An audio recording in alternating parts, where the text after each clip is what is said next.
Aloha. I got some questions from a viewer and I thought it might be beneficial to you as well, so I thought I would answer in a video. I was talking to somebody in Western Australia. Very harsh conditions in Western Australia from what I understand. And he bought my book on how to collect IMO. You can find the link to that down below. I've also got a free book available on the acronyms and definitions of Korean Natural Farming KNF. And the book on where to collect IMO goes through the different values that you look for when you're choosing a site to get the best indigenous microorganisms IMO for growing your plants or your animals.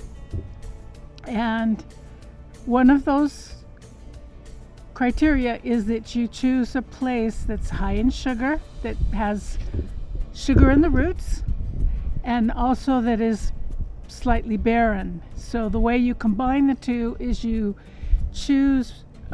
You want it to be local, of course, indigenous microorganisms, but you want it to have sugar in the roots. So you want to collect leaf fall under a tree or a bush or grass that has a lot of energy, that has sugar in the roots.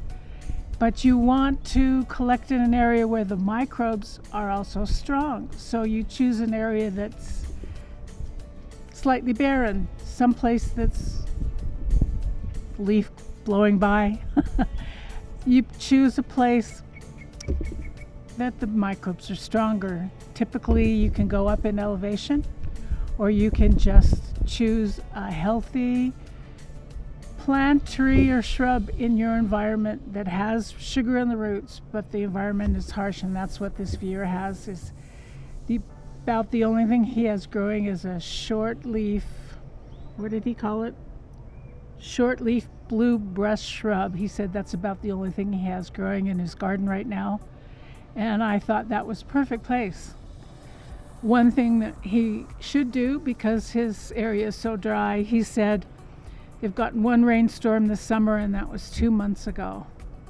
So yeah, it's really dry where he is. So if you're in a really dry area, it's good to activate the microbes in the soil if you can before you collect.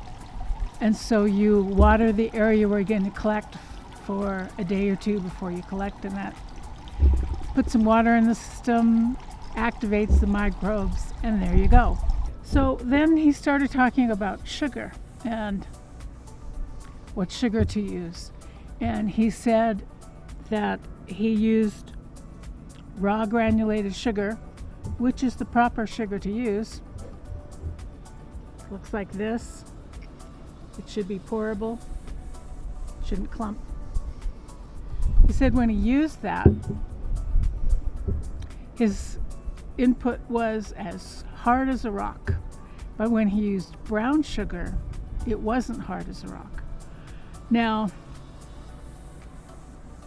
my first instinct was, well, maybe that's a good case use for using brown sugar. And then I started thinking a moment later, no, because what's happening with the brown sugar is typically processed white sugar that's been sprayed with molasses. Molasses is hydrophilic, it loves water. So what it will do is pull moisture in from the air. And that's why his input with the brown sugar didn't dry out. I started thinking about why brown sugar wouldn't be the best choice, and this is why I don't think it is the best choice. Because the brown sugar is going to pull moisture from the air. And when we're making our inputs, when we're doing our wild aerobic fermentation, we want to pull the juice from the plant materials. We want the liquid to come from the cells of the plant matter, not from the air. So what I did here in the desert is I kept it loosely covered. I also found this lid. I don't know what it is. A fermentation lid. It's got a little hole. in the top, and I would put this on my jar, and then it could breathe, but it wasn't evaporating so quickly. Or if I had more than one jar and I couldn't use this lid, or I had a wire mouth jar, I just put the cap on loosely and I opened it and vented it a lot so that it could breathe. And that worked really well. So you might not like my answer, but that's what I think is a better choice. Now, we all make our own management decisions, right? He also mentioned his water. He doesn't get enough rain to use rainwater, so he applied IMO at the start of spring and nothing has grown well. The water he used might be the reason why. They put chemicals in the water so that it doesn't get funky and make people sick. It used to be chlorine was added, and you would set a bucket out of water for a day or two, and all of the chlorine evaporated and you were left with water that wouldn't kill microbes. That's the problem. If you treat the water so it doesn't get funky, and then you want to grow some beneficial funk, it's gonna kill the microbes that you want and need. So if you've got plain chlorine in your water, that's the easy solution. You let it vent off for a day or two. They're coming out with, I believe they're chloramines, which are more tightly bound chlorine so that it doesn't evaporate as easily. And so you can't just let it vent off, and you've got to do other things to get that chloramine or whatever they use out of your water. So you got to do a little research. What's in your water and how can you fix it? Because if they're putting things in there to fix the funk, it's killing your microbes. And the last thing he mentioned was he was using apple cider vinegar. Now, I've been on this rant since I first started KNF, Korean Natural Farming, 15 years ago.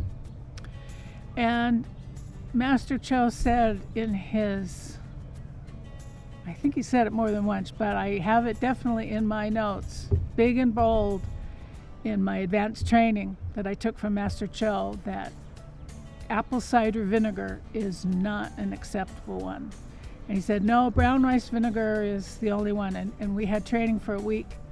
And we would chase him around all week and say, no, we can't grow rice here. There's a rust. We can't grow rice here. They've tried it.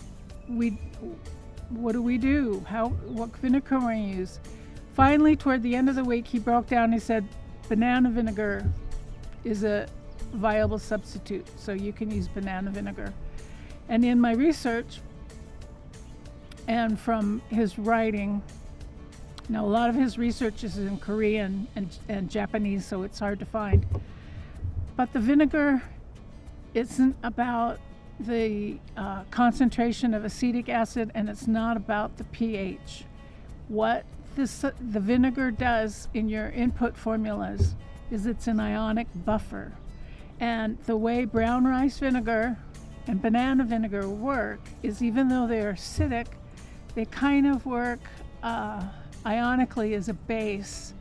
And in doing research about different vinegar from different materials, there are chemicals in the vinegar that go beyond just the acidity and the level of acetic acid.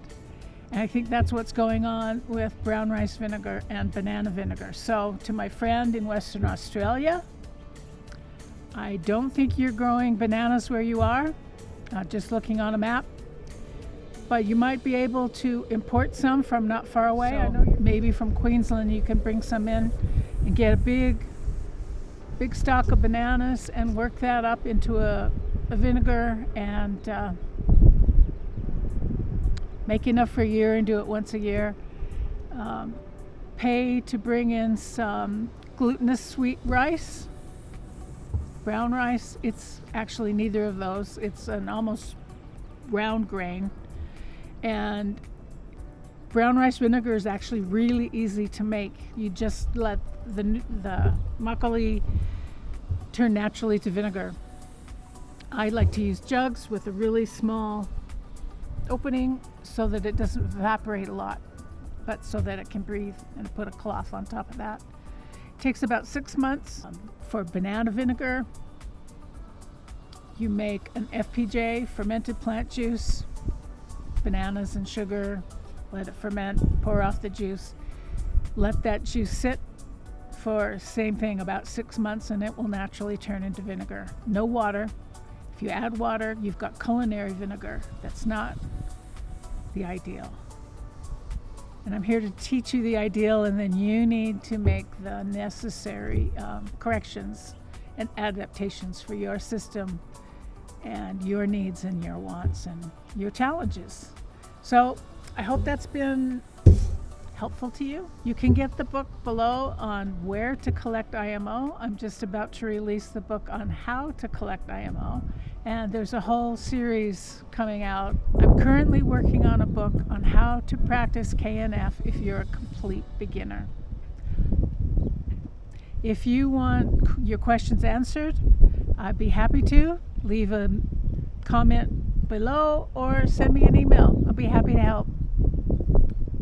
Peace.